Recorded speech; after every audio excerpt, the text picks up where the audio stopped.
कृष्णाचं नाव विठ्ठल कसं पडलं आणि मग पंढरपुरात विठुरायाची आणि रुक्मिणीची मूर्ती एकत्र का नाही, त्यामागची मी तुम्हाला पौराणिक कथा ऐकवते.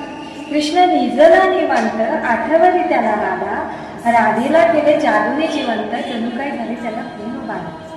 समोरून आली रुक्मिणी, कृष्णासंगी राधास पाहिली, डोळे झाले लाल लाल, म्हणे कृष्णा मी तुला सोडूनच आलेली.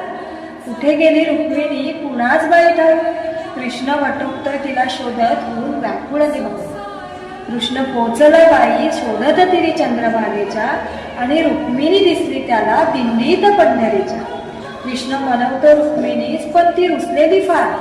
म्हणतो कसा, अगं रुक्मिणी कसा करू मी तुझ्या विना वैकुंठाचा संसार. रुक्मिणी नाराज, त्यात कृष्ण आठवळ एक भक्त थोर, नाव त्याचं पुंडलिक, लय गुणाचे गते पुढ. पुंडलिकाच्या घरी आली बाई कृष्णाची गसवारी, पुंडलिक करतो आई बापाची सेवा, ठेवून कृष्णाला उभा धरी.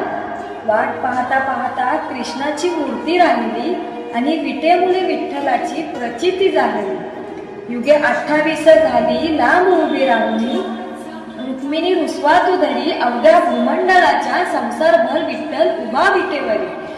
भूमंडळी म्हणे विठ्ठलास बाप आणि रुक्मिणीच आई, भूमंडळी म्हणे विठ्ठलास बाप आणि रुक्मिणीच आई.